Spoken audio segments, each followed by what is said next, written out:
6வது வசனம். அவர் இங்கே இல்லை, தாம் சொன்னபடியே உயிர்த்தெழுந்தார். கர்த்தரை வைத்த இடத்தை வந்து பாருங்கள் என்று தேவதூதன் அங்கிருந்ததான ஸ்திரீகளை நோக்கி சொன்ன ஒரு வார்த்தையை தான் நாம் இங்கு பார்க்கிறோம். கர்த்தருக்கு ஸ்தோத்திரம். கடந்த வெள்ளிக்கிழமை ஒரு சில வார்த்தைகளை நாம் தியானம் பண்ணினோம். அந்த வார்த்தைகள்ல தாகம் அப்படிங்கிற வார்த்தையை நம்ம தியானம் பண்ணினோம். அப்புறம் ஏலி ஏலி ராமா சபக்தானி என்கிற வார்த்தையை, என் தேவனே என் தேவனே ஏன் என்னை கைவிட்டீர் அப்படிங்கிற வார்த்தையை நம்ம பார்த்தோம். அப்புறம் ஸ்தோத்திரம், பிதாவே என்று கூப்பிடுகிற அந்த வார்த்தையை நாம் பார்த்தோம். இப்படியெல்லாம் இயேசு கிறிஸ்து சிலுவையில் இருந்து பிடியும் பொழுது ஆண்டவர் உடனடியாக பதில் கொடுக்கவில்லை. ஆண்டவர் நினைத்திருந்தா அல்லது இயேசு நினைத்திருந்தா கல்வாரி சிலுவையில அவரை அடிக்கும் போது அவர் தானாகவே இறங்கி போக முடியும். ஆமே. ஏன்னா பூட்டியிருந்த வீட்டுக்குள்ளதான் அவர் போயிருக்கிறாரு. அவர் நினைச்சாருன்னா அந்த இடத்துல மறைஞ்சு காணாம கூட போயிருக்க முடியும். ஆனா இயேசு கிறிஸ்து அந்த இடத்துல அவர் மௌனமாக இருந்தார். அல்லேலூயா.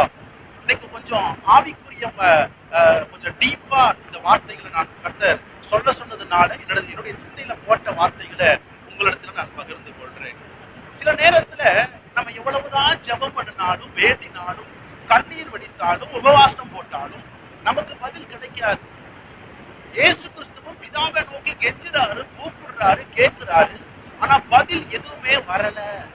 அந்த இடத்துல பிதாவும் சைலண்டா இருந்தார், இயேசு கிறிஸ்துவும் அமைதியா இருந்தார். அல்லேலூயா. அவரை அடிக்கிறாங்க, அவரை கொட்டுறாங்க, தலையில ஓட வைத்து அடிக்கிறாங்க, தலையில முள்கிரீடம் சூட்டுறாங்க, அவரை கன்னத்துல மூங்கி அறையிறாங்க, முகத்துல காரி துப்புறாங்க, அவரை பரியாசம் பண்ணாங்க. யூதருடைய ராஜான்னு சொல்லி அவர் அமைதியா இருந்தார். அல்லேலூயா. கர்த்தருக்கு ஸ்தோத்திரம். சில நேரங்களில நம்ம கூப்பிடுறதுக்கு பதில் கிடைக்காத மாதிரி இருக்கும். பதில் நமக்கு வரவும் வராது. கர்த்தருக்கு ஸ்தோத்திரம். இந்த சைலண்டான நேரங்களிலேயும் ஆண்டவர் தம்முடைய பணியை அவர் சிறப்பாய் செய்து கொண்டே இருப்பார். ஆமென். வேதனோட வாசிக்கும் பொழுது வசனம் சொல்லப்படுகிறது, அவர் காவலில் இருக்கிறதான ஆவிகளுக்கு பிரசங்கம் பண்ணி கொண்டிருந்தார் என்று வேதம் சொல்லப்படுகிறது. எந்த நிறுவனத்திலையும் யாரும் எழுதப்படாத ஒன்று. இயேசு கிறிஸ்துவை வெள்ளிக்கிழமை சிலுவையில் அடிச்சார். சனிக்கிழமை அவர் ஆவிகளுக்கு பிரசங்கம் பண்ணி கொண்டிருந்தார். 1 பேதுரு 3:19 வாசிக்க முடியும். கவனிச்சீங்கன்னா ஆண்டவர் நமக்கு பதில் கொடுக்காத மாதிரி தான் இருக்கும். ஆனால் அவர் தம்முடைய பணியை அவர் செய்து கொண்டே இருப்பார். அல்லேலூயா. ஒருவேளை பேதுருவுக்கு இந்த வார்த்தை வெளிப்படவில்லைன்னு சொன்னா, இந்த வார்த்தை வேற எந்த சீஷர்களும் எந்த ஆசிரியர்களும் எழுதாத ஒன்று. இந்த பேதுருவுக்கு வெளிப்படுத்தல அப்படின்னா நமக்கும் அது தெரிஞ்சிருக்காது. அல்லேலூயா. சிலுவையில் அடிச்சாரு, 3வது நாள் உயிர் தெழுந்தார் அப்படிங்கிறதோட முடிஞ்சிருக்கும். ஆனால் அவர் சைலண்டா இருந்தாலும் அவர் காரியங்களை சரியாக செய்து கொண்டே இருப்பார். ஆமென். கர்த்தருக்கு ஸ்தோத்திரம் உண்டாகட்டும். அப்போ திரைக்கு பின் நடந்தவை அனைத்தும் அவர் சைலண்டா அமைதியா வேலையை முடிச்சார். கர்த்தருக்கு ஸ்தோத்திரம் உண்டாகட்டும். இன்றைக்கு ஆண்டவர் இந்த ஈஸ்டர் நாளில சொல்லுகிற வார்த்தை, அவர் அமைதியை கலைத்து நமக்கு ஏற்ற ஆசீர்வாதங்களை அவர் தரப்போகிறார். அல்லேலூயா. சிலுவையில அறையும் வரையிலும் இயேசு அமைதியாகவே இருந்தார். சிலுவையில அறைந்து 3வது நாள் உயிர் தெழுந்த உடனே அவர் வெளியரங்கமான அற்புதங்களை செய்தார். இன்றைக்கு இந்த ஈஸ்டர் கூட்டத்தில் வந்திருக்கிற என் அன்பு தேவ பிள்ளைகளுக்கு ஆண்டவர் சொல்லுகிற 3 காரியத்தை மிக சுருக்கமா நான் உங்களிடத்துல பிரசங்கிக்கிறேன். 3 விஷயம். இயேசு கிறிஸ்து வெளியரங்கமாக அவர் உயிர் தெழுந்த பிறகு வெளியரங்கமாக 3 காரியங்களை செய்ததை உங்களிடத்துல ஆவியானவர் பேச விரும்புகிறார். ஒன்று, அவர் வெளியரங்கமான செய்த கிரியை என்னவென்று சொன்னால், பிசாசுகளின் சதிகளை முறியடித்தார். ஆமென் சொல்லுங்களேன். பிசாசுகளின் சதிகளை முறியடித்தார். சைலண்டா இருந்த இயேசு அவரை அடக்கம் பண்ணின உடனே பிசாசுகளுடைய சதிகளை முறியடித்தார். கவனிச்சீங்கன்னா இந்த இயேசுவை அடக்கம் பண்ணினதான கல்லறை யாருடையது என்று சொன்னால், அரிமத்தியனாகிய யோசேப்புடைய கல்லறை. கர்த்தருக்கு ஸ்தோத்திரம். அந்த அரிமத்தியனாகிய யோசேப்பு தனக்காகவும் தன்னுடைய குடும்பத்துக்காகவும் ஒரு குடும்ப கல்லறையை அந்த இடத்துல பணம் கொடுத்து கிரயம் கொடுத்து வாங்கி வச்சிருந்தார். இப்படி வாங்கி வச்சிருக்கிற கல்லறையில இயேசு சிலுவையில மரித்த உடனே இயேசு மீது இருந்ததான அன்பின் நிமித்தம் இயேசுவை அடக்கம் செய்வதற்காக தன்னுடைய கல்லறையை இயேசுவுக்காக கொடுத்தார். புரிஞ்சிருச்சு? அல்லேலூயா. இப்போ தன்னுடைய சொந்த பணத்துல கிரயம் கொடுத்து வாங்கினதான கல்லறைய அந்த நாட்களிலே ஆட்சி புரிந்ததான ரோம அரசும் யூத தலைவர்களும் பிலாத்தும், கர்த்தருக்கு ஸ்தோத்திரம், அந்த நாட்களில் இருந்த ராஜாக்களும் பேசி வேற ஒருவருடைய கல்லறையில போய் முத்திரைய போடுறாங்க. இதுதான் பிசாசின் கிரியை. அல்லேலூயா. கர்த்தருக்கு ஸ்தோத்திரம். வேற ஒருவருடைய நிலத்துல வேற ஒருவருடைய கல்லறையில இவங்க ஆதிக்கம் செலுத்தி அந்த கல்லறைக்கு அவர்கள் முத்திரை போட்டார்கள். ஆனா பைபிள்ல வாசிக்கும் பொழுது அவர்கள் சாதித்தேன் என்று நினைத்தார்கள். அந்த நாட்களில் இருந்த ராஜாக்களும் சேவகர்களும் யூத தலைவர்களும் சாதித்ததாக நினைத்தார்கள். ஆனால் ஆண்டவராகிய இயேசு கிறிஸ்து அந்த சாதனையை முறியடித்து மூன்றாவது நாள் அவர் உயிர்த்தெழுந்தார். எத்தனை பேருக்கு புரியுது? அல்லேலூயா. அவர் சைலண்டா இருக்கிற மாதிரி தாங்க இருக்கும். ஆனால் அவர் செய்ய வேண்டிய பணியை, சாத்தானின் சதிகளை இயேசு கிறிஸ்து வெளியரங்கமாய் அவர் முறியடித்ததாக நாம் அறிந்திருக்கிறோம். அல்லேலூயா. கர்த்தருக்கு ஸ்தோத்திரம் உண்டாகட்டும். இப்ப நல்லா கவனிச்சீங்கன்னா இயேசு கிறிஸ்து பூட்டியிருந்த வீட்டுக்குள்ள போனாரா இல்லையா? பூட்டியிருந்த வீடு லாக் பண்ணிருக்கு. வீட்டுக்குள்ள அப்படியே போய் உங்களுக்கு சமாதானம் என்று சொன்னார். அப்படி அற்புதங்களை செய்கிற தேவன் இந்த பூட்டப்பட்ட கல்லறையிலிருந்து வெளியே வந்துட முடியாதா என்ன? அவர் நினைச்சா அவர் உள்ள கூட்டு போகும்போதே எப்பா என்ன விடுங்கன்னு வெளியே வந்திருக்கலாம்.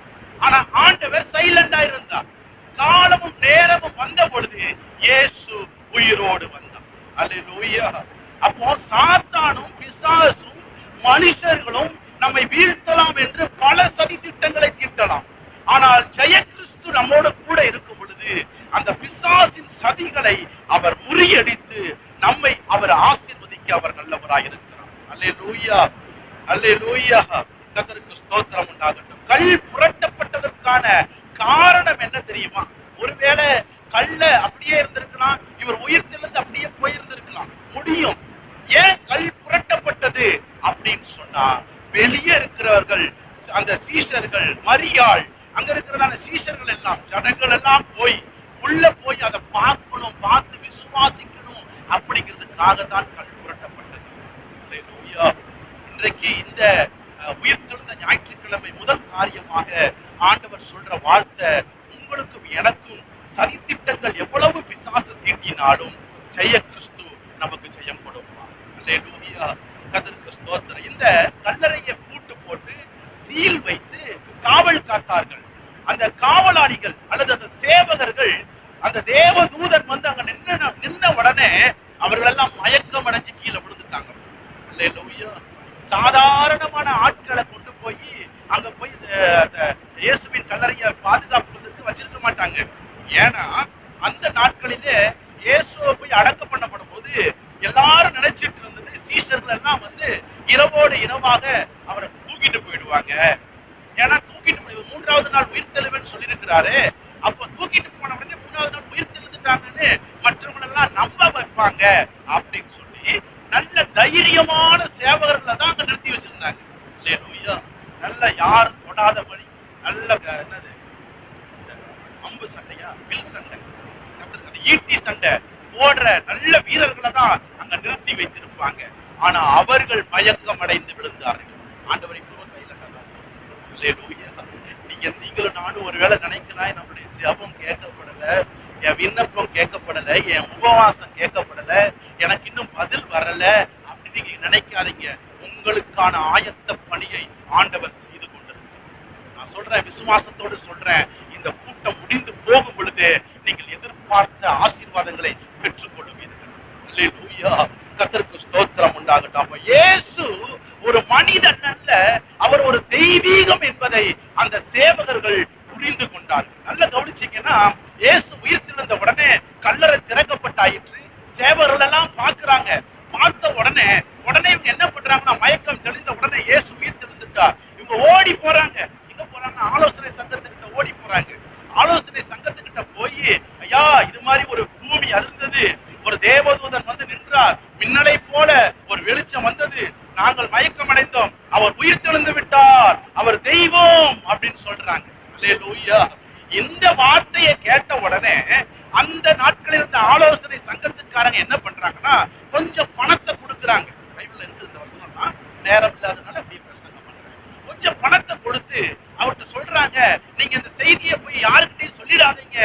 ஆமா, நாங்க மயக்கம் அடைஞ்சு விழுந்துட்டோம், அவர் உயிர் தெழுந்துட்டாரு, கல்லறை திறக்கப்பட்டாயிற்று அப்படிங்கிற வார்த்தைய யாருக்கிட்டையும் சொல்லாதீங்கன்னு சொல்லி அனுப்புறாங்க. அவங்களும் சொல்லுங்க, அவங்க சொல்லாம இருந்தாலும் இன்றைக்கு நாம் இந்த விஷயத்தை அறிந்திருக்கிறோமே. அல்லேலூயா. இந்த புத்தகத்தை எழுதினதான மத்தேயு என்ன கல்லறை கிட்ட படுத்தா இருந்தாரு?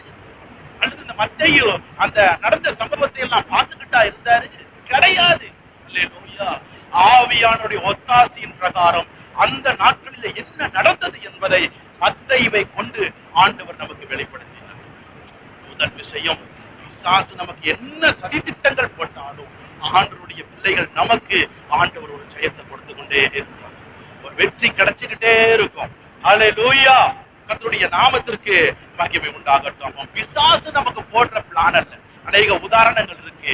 ஏதேன் தோட்டத்துல அந்த ஏவாளை வஞ்சிப்பதற்காக பிசாசு ஒரு திட்டத்தை போட்டிருந்தான். ஆமென். கர்த்தருக்கு ஸ்தோத்திரம். ஆதியாகமம் 3:16 வாசித்தீங்கன்னா ஸ்தோத்திரம், அந்த வசனத்தை வாசித்து பாருங்க.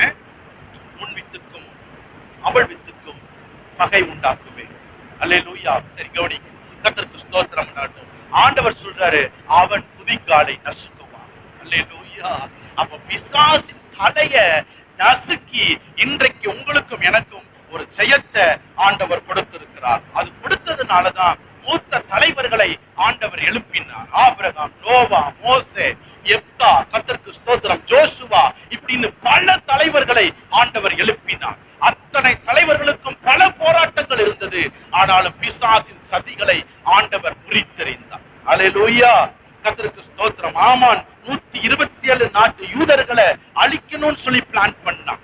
ஆனா அத்தனை பிளான்லையும் ஆண்டவர் ஒரு திட்டம் வைத்திருந்தார். எஸ்தரையும் மொர்தெக்காயும் கொண்டு அத்தனை யூதர்களையும் ஆண்டவர் காப்பாற்ற வைத்தார். அல்லேலூயா. கர்த்தருக்கு ஸ்தோத்திரம். அவன் ஒரு பக்கம் பிசாசு நம்மளை கீழே தள்ளணும்னு அவன் பிளான் பண்ணிக்கிட்டே இருந்தாலும் அதை விட பெஸ்ட் பிளான் ஆண்டவர் நமக்காக போட்டுட்டு இருப்பார். எத்தனை பேருக்கு புரியுது? ஏன்னா பைபிள் சொல்லப்படுகிறது, உங்களை உன்னை என் உள்ளம் கைகளிலே வரைந்து வைத்திருக்கிறேன். டிராயிங் பண்ணி வச்சிருக்கிறாராம். ஒரு பொருளை கையில வச்சிருக்கிறோம்னா அந்த பொருளை கீழே கையை ஆட்டினா கீழே விழுந்துரும். ஆனா ஆண்டவர் அப்படி வைக்கல, நம்மள டிராயிங் பண்ணி வச்சிருக்கிறார். அவர் எத்தனை பேரை கையாட்டினாலும் நம்ம கீழே விழ மாட்டோம். எத்தனை பேருக்கு புரியுது? அல்லேலூயா. அப்போ ஃபர்ஸ்ட் நம்முடைய வாழ்க்கையில கர்த்தருக்கு ஸ்தோத்திரம், பிசாசின் சதிகளை முறியடிக்க தன்னை வெளிப்படுத்தினார். இரண்டாவது விஷயத்தை நான் சொல்றேன், இயேசு கிறிஸ்துவின் செயல்களை வெளிப்படுத்தும்படியாக அவருடைய மரணம் நமக்கு ஜெயமாக முடிந்தது. ஒன்று, பிசாசுகளின் சதிகளை முறியடிப்பதற்காக அவர் வெளியரங்கமான காரியங்களை செய்தார். இரண்டாவது, இயேசு கிறிஸ்துவின் செயல்களை வெளிப்படுத்துவதற்காக அவருடைய கிரியைகள் நடப்பிக்கப்பட்டது. இன்னைக்கு நான் ஒரு தீர்க்க தரிசனமா ஒரு வார்த்தை சொல்றேன்.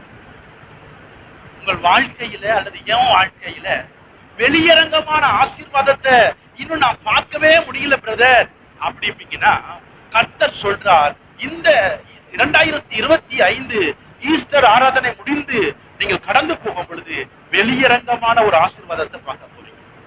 அதுதான் வெளியரங்கமான கிரியை. அல்லேலூயா.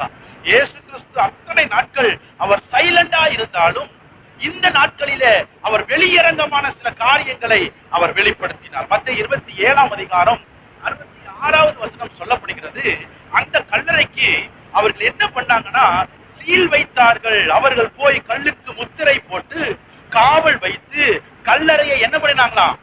பத்திரப்படுத்தினார்கள். கவனிச்சு பாருங்க, இப்படி சீல் வைக்கப்பட்டு அல்லது முத்திரை போடப்பட்டு காவல் வைத்து பத்திரப்படுத்தினதான கல்லறையை முறித்து இயேசு கிறிஸ்து வெளியே வருவாருன்னா நம்ம வாழ்க்கையில எதெல்லாம் சீல் வைக்கப்பட்டிருக்கு?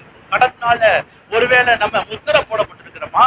இவங்களுக்கு இந்த பலவீனம் இவங்களை இதுல இருந்து குணமே ஆக்க முடியாதுன்னு நமக்கு முத்திரை போட்டிருக்கிறாங்களா? அல்லது கவலைகளும் சமாதான குறைவுகளும் நம்முடைய இருதயத்தை முத்திரை போட்டிருக்கிறதா?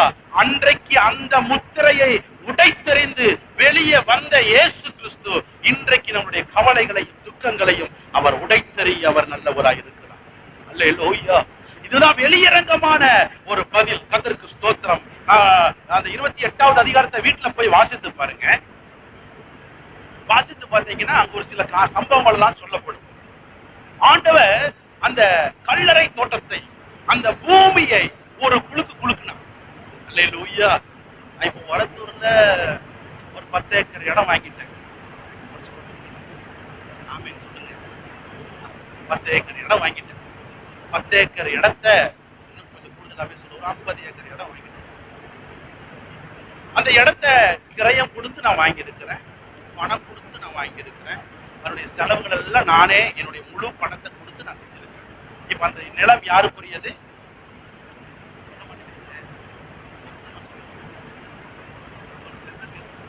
எனக்குரியது. உங்களுக்குரியது ஐயா அப்படின்னு சொல்லுங்க. எனக்குரிய லேண்டு. இப்ப அந்த லேண்ட்ல போய் நான் நிக்கிறேன். இப்ப என்ன பணம் கொடுத்து வாங்கியிருக்கிறேன், அந்த அந்த அந்த பூமி எனக்குரியதுதான். அப்ப என்னுடைய சொத்தை நான் அசைக்க முடியுமா? காசு கொடுத்து தானே வாங்கியிருக்கேன். என் பூமியை நான் அசைக்க முடியுமா? அண்ணே ஆடு பூமியை குலுங்கு அப்படின்னு நான் சொன்னா குலுங்கிருமா? பைபிள் வசனம் சொல்லப்படுகிறது, பூமியும் அதன் நிறைவும் யாருடையது?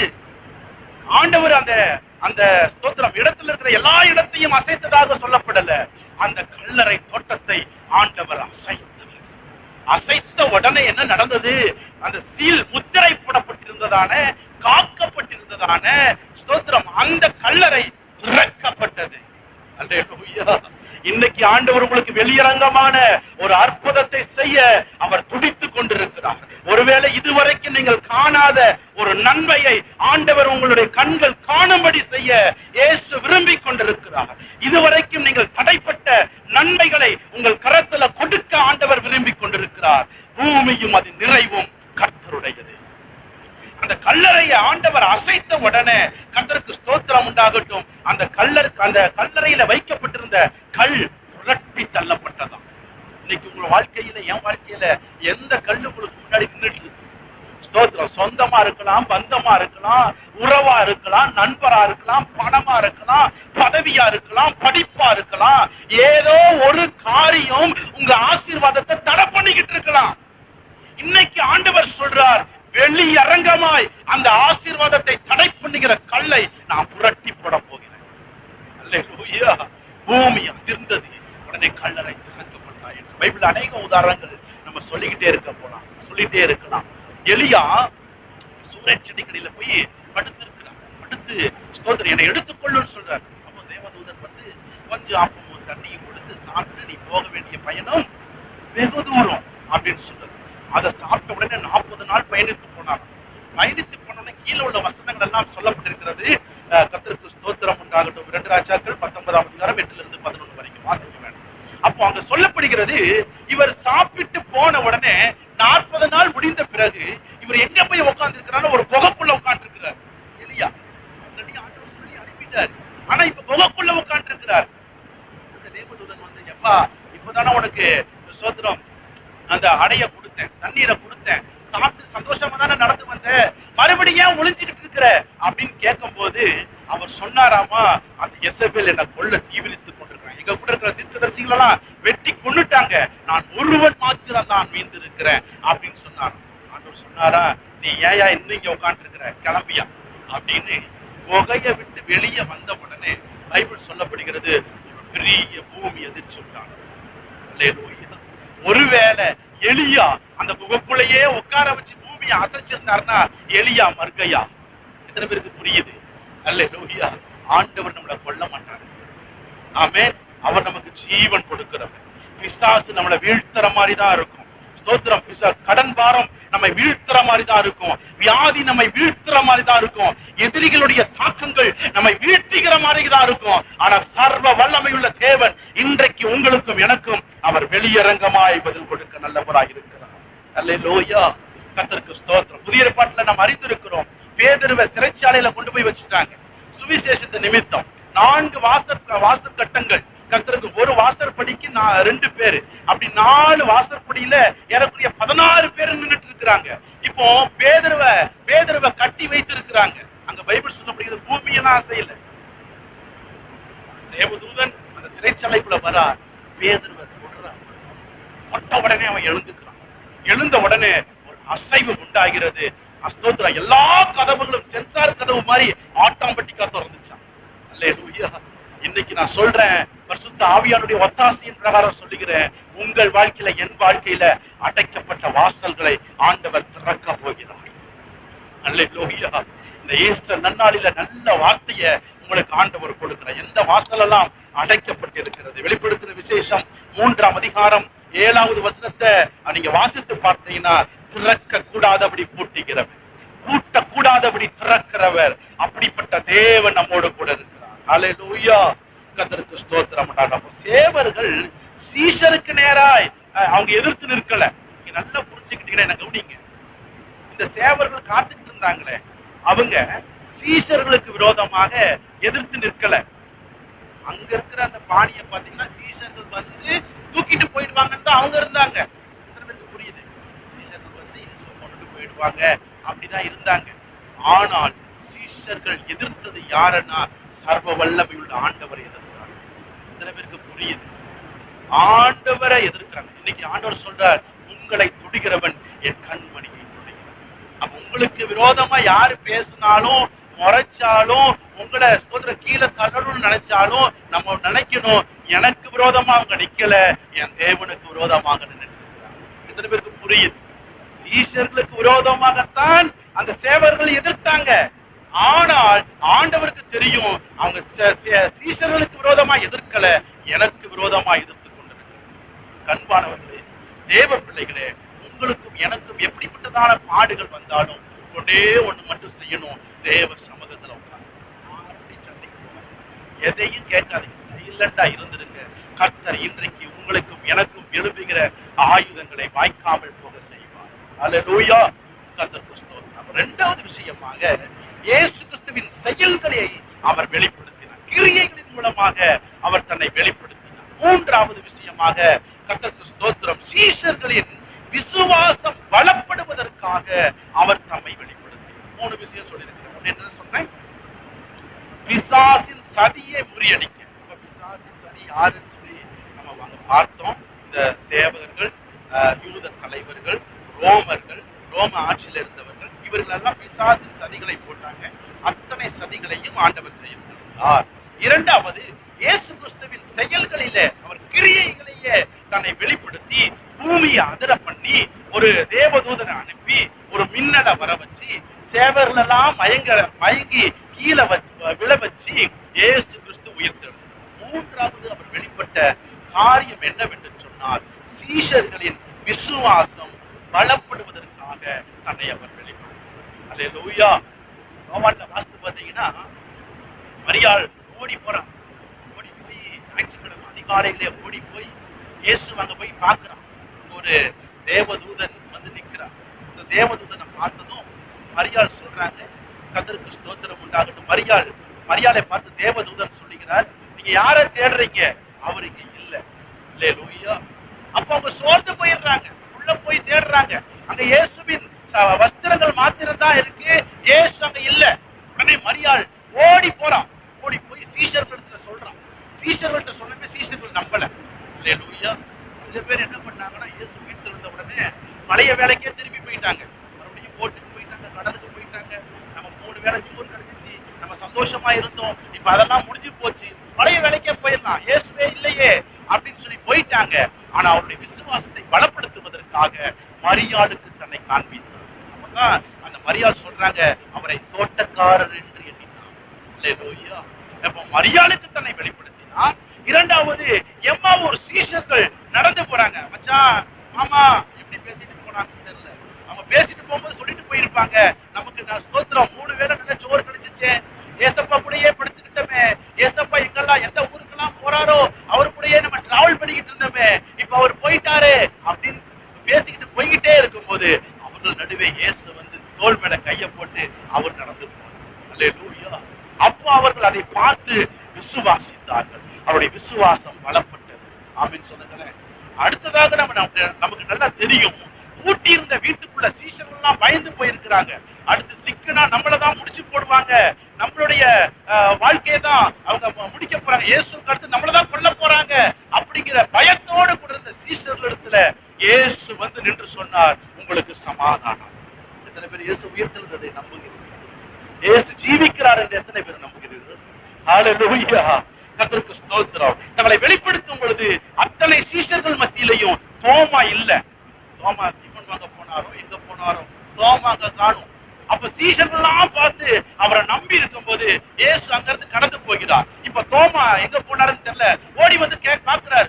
சீஷர்கள்லாம் சொல்றாங்க, வா நம்ம இயேசப்பா வீட்டுல இருந்தார், இயேசு ஜீவனோடு இருக்கிறார், அவர் ஜீவன் உள்ள தேவனா இருக்கிறார், நாங்க கண்ணால பார்த்தோம் அப்படின்னு சொல்றாங்க.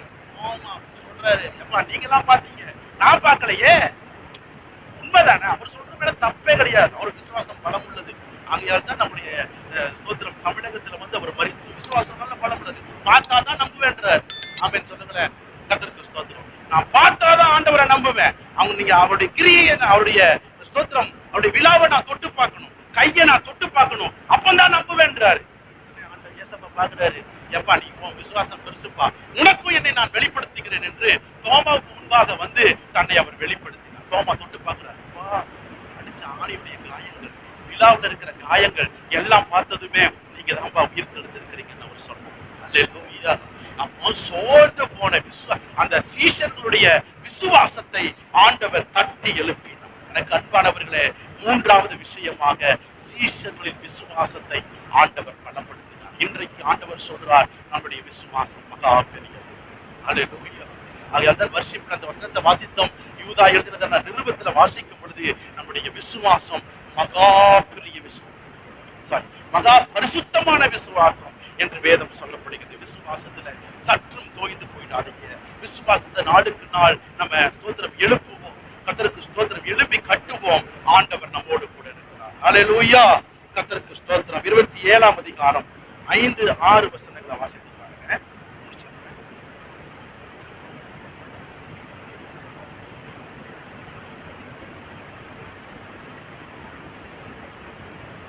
28:5